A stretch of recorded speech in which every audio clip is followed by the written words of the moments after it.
Okay, so I've redrawn this diagram here for convenience. We are going to look at the resultant force on a particle that's in this body. So here we have a particular particle of mass delta mi. So as a reminder, the axial is perfectly smooth. So that means that there's no tangential resistance forces acting on this rotating body. Okay, so like as a reminder again, if we pick a particle here that's in contact with the axle, well, this particle is rotating in a, around the axle, of course, in a tiny circle centered on the axle. Okay, so it's rotating clockwise in this case. If there was a tangential resistance force, then the force would be in this direction here on the particle. Okay, resisting its motion, a friction force basically. But there's no friction, so this force doesn't exist. So basically this particle will rotate around the body forever. Okay, this particle, and hence of course the entire body, all the particles are stuck together. It's a rigid body, so they'll all rotate with the same angular speed omega around this axle forever. Now, however, there is a force on the body due to the axle. And I've explained this already, and I might prove it in another video actually. I've explained that the resultant force on the body due to the axle is on a line joining the center of rotation, the axle, to the center of mass of the body. Okay, now the center of mass is the same as the center of gravity that we covered in previous videos. Okay, so that's the force on the body as a whole, and you can see that force is going to keep changing in direction. The body is rotating, so a moment later the center of mass will have moved to somewhere here. So in that case, the resultant force on the body will be, on the entire body, will be in this direction, of course. All right. So here we have a situation where we do have a resultant force on the body. The resultant force is not zero, but yet the body rotates forever with constant angular speed omega about this axle. Okay, what about the forces on delta mi? Well, delta mi is a particle whose velocity is constantly changing. It's accelerating. It's not moving in a straight line with constant speed. It doesn't have constant velocity. Its velocity is always changing. We know that its velocity is changing direction all the time. Okay, so at this particular instant, the velocity will be tangential to the circular path that the particle is on. So here's this dotted line represents the circular path that the particle is on. Okay, so that circular path is of course centered at the axle. Okay, it looks something like that. So here's the direction of the velocity. It's tangential to the circular path. So the velocity of delta mi is constantly changing. So when delta mi is here, its velocity is going to be in this direction, tangent to the circular path. The velocity is changing, it means that the particle is accelerating. The particle is accelerating, it means that there's a force on it. And we saw in this section on circular motion that if a particle moves with constant angular speed omega, then the acceleration is directed towards the center of the circle. Now we saw in the section on circular motion that the acceleration is given by the radius times omega squared. So Ri is the distance from here to here.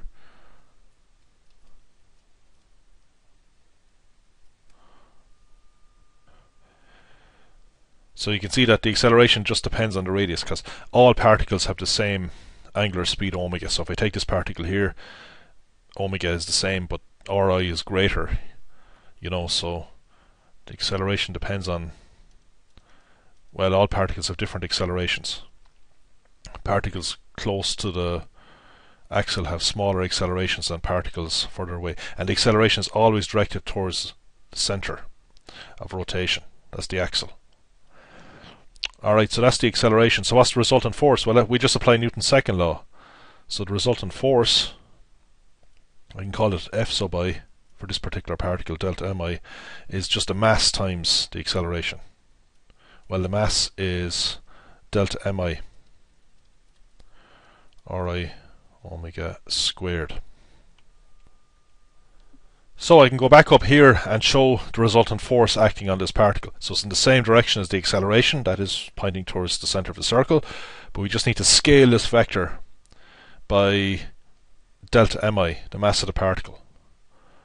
Okay, so you can imagine, multiplying this quantity by m. So you change the length of this vector, but not the direction of it. So you might end up getting something like this, depending on what delta mi is. So this thing here is the resultant force on the particle. So there is a resultant force on all the particles.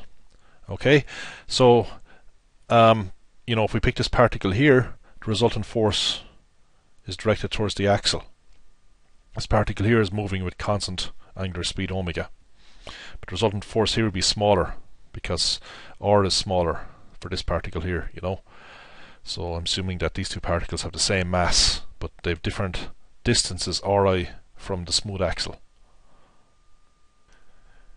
Now, an important point here is to consider the work done on this particle, delta mi, by the force Fi. Well, the work done on it is zero, because you can see that this force here has no component in the direction of the velocity of the particle. The force is perpendicular to the direction of the velocity. Okay, it has no component, and we need a component of the force in the direction of the velocity of a particle to get the work done on the particle by that force. Okay, so the work done on delta mi by f sub I is zero. So that's the situation for all the particles. Now, the next thing that we will consider is what happens when this body is rotating near the surface of the Earth. So we have a situation of no gravity here, but now we can imagine just gravity being turned on, if you like. Okay, so the body or the Earth just instantly appears out of nowhere, if you like. So this line here represents the surface of the Earth. Gravity is turned on, and we want to consider the energy of each particle that makes up the body when gravity is turned on. Okay, so put this in inverted commas, of course. Let's consider the force of gravity on this particle. Well, we know what direction that's in. It's vertically down. It's delta mi, the mass of the particle, times g. So notice that gravity is the only force that has a component in the direction of motion, in the direction of the velocity vi. Okay, the centripetal force, which was always there before gravity was turned on, had no component in the direction of motion. So we can apply conservation of energy to this particle. Now, I think this point is worth stating again. Gravity is the only force which has a component in the direction of v sub I. That's the velocity of the particle. Okay, so that means that the total energy of this particle is conserved. Which means, of course, that the kinetic plus potential energy of this particle is a constant. It's the same no matter where the particle is. Sometimes the kinetic energy is high. In that case, the potential energy will be low. When the kinetic energy is high, when this particle has high speed, then the potential energy will be low. That means the particle will be, down here. The potential energy depends on the height of the particle above some reference level. So we take the reference level to be the surface of the Earth. This here. So at this position, the height is h sub I. Okay. So the kinetic energy is half the mass, delta mi, times the speed, vi squared. The potential energy, as we know, is the weight of the particle, delta mi times g, times the height, hi, above the reference level. So this quantity here doesn't change. So as I said already, when the speed goes up, then hi will go down, so that the sum of these two things is always conserved or constant. So that leads us to the definition of the total energy of the rigid body. So we need to consider all the particles that make up the rigid body. Okay, so we have huge number of them. Well, really this problem would involve integration, if we are dealing with a continuous body made up of infinitely many particles. The sigma would become an integral sign. Delta mi would approach 0, and we would replace delta mi with dm. Okay, but we won't get into that in this video. We just want to get the general idea here for a body rotating near the Earth's surface around a perfectly smooth axle. Okay, now we saw in the previous video, of course, that Vi is omega times Ri, and that's what we replace Vi with. Okay, so this quantity here goes in for Vi. The half can come out because that's just a constant factor. The sum of half quantity is just half times the sum of delta mi times omega squared Ri squared. Well, we know that the omega squared can come out, so this is just a repetition of what we did before. And we have the Ri squared. All of this quantity here depends on the mass of the body, the composition of the body, and the position of all those masses from the smooth axle. All of this quantity here, sigma delta mi times Ri squared, was referred to as I, half omega squared I. So that's the kinetic energy of a rotating body. Now what about this quantity here? So we're summing the potential energies of all the particles that make up the body. Okay, so the potential energy of this particle is delta mi ghi. So what's the sum of all those potential energies? Now it can be shown, and I will show it at the end of this video as an aside for anyone that's interested, that this quantity here is the total mass of the body, which I'll call capital M, times G times capital H, where H is the height of the center of gravity of the body above the reference level, surface of the Earth. So, okay, again, what is M? What is big M? Well, it's just the sum of all the particles that make up the body. Okay, if we can imagine summing all those delta mi's that make it up, we would get big M. Big M is just shorthand for that. Okay, so let's indicate H. So H is the height of the center of gravity, or the center of mass of the body.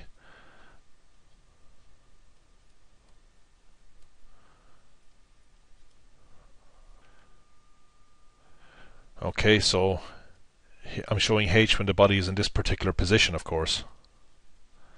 Okay, a moment later H will have changed. Okay, the center of mass will be over here somewhere, so H will now be this distance. Okay, so H is obviously changing. So it's all of this thing here that's conserved. So when H goes down, when the height of the center of mass, or center of gravity of the rigid body above the Earth decreases, then obviously this thing here goes up. Now omega doesn't change. Well, actually, I'm sorry, omega does change. Omega is not going to be constant in this case. You can see what's going to happen. Omega will have to go up. Okay, I is constant, of course. I is a fixed quantity, We know what I is. Just as a reminder again, I'll write it down over here. I is sigma delta mi times Ri squared. That doesn't change.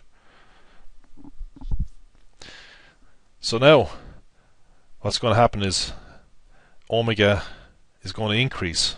Okay, you can see when the body's in this position here that the center of mass is going to fall. It's going to fall from here to here. So the potential energy of the body is going to decrease, but the rotational kinetic energy, a half omega squared I, will increase. And so that's going to have to happen so that the sum of these two quantities is conserved, or constant. Okay, as I said earlier, we would look at the potential energy of the rigid body in more detail. So I'm going to prove what we saw earlier, so you can ignore this if you want. So here we have a rigid body, center of mass is at height capital H above the ground. A particle of mass delta mi that makes up the body is at height hi above the surface of the ground. The gravitational force or weight of this particle is its mass delta mi times g. Alright, so now let's imagine rotating this body. Not rotating about the smooth axle now, but say rotate around this dotted line here. So now the body is in this position, and now we're looking down on the body, and the ground is actually the screen itself.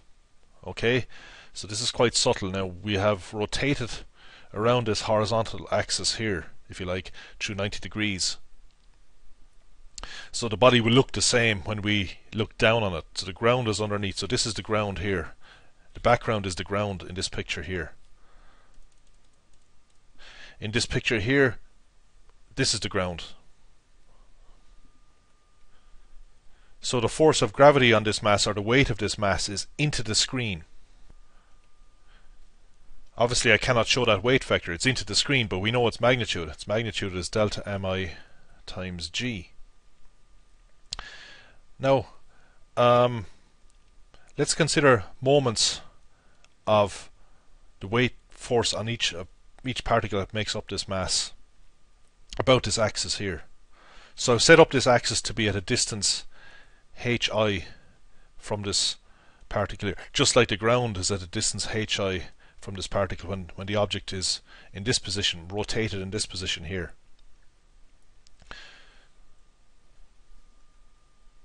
So we need to be careful now. We are referring to this axis here in this picture when we apply the principle of moments. Okay, so I'm only showing one particle, but I could show this particle here. Its weight vector is into the screen, and we want the moment of all these weight vectors about this axis here. So I've conveniently set up this axis so that the perpendicular distance of all these weight vectors to this axis is the same as the height of the particles above the ground level when the solid body is in this position. Okay, so this trick will enable us to deduce the potential energy of the entire rigid body. So we get the moment of the weight of this particle about this axis. Well, we just multiply the magnitude of the force, delta mi times g, times the perpendicular distance of the line of action of the force to the axis. Well, that's just h sub I. The line of action of the force is perpendicular to the screen. It's into the screen. So this delta mi g times hi is the moment of the weight of this particle about the axis.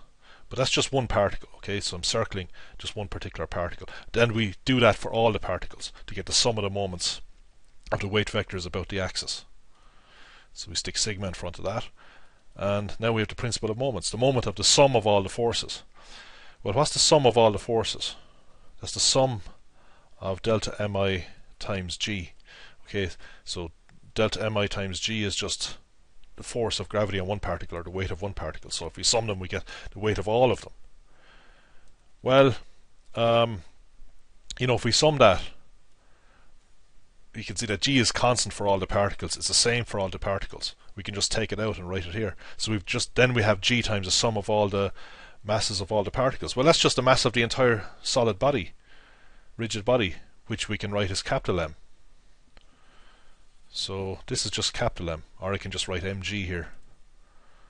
G times m, or mg, of course. And the moment of this force about the axis is mg times h.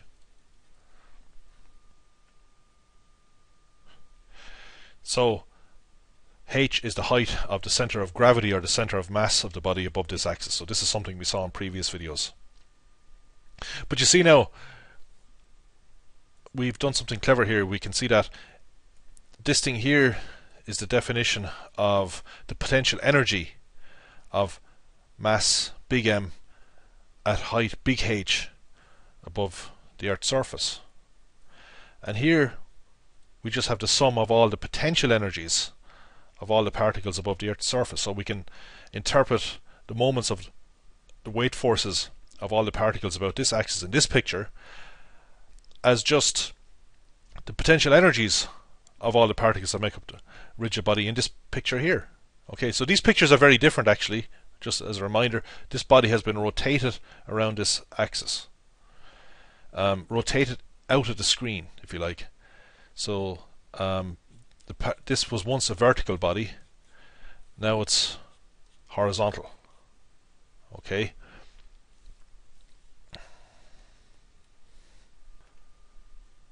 So that's a proof of the result that we used earlier. When I was getting the total energy of the rigid body, we had to sum all these potential energies of all the particles.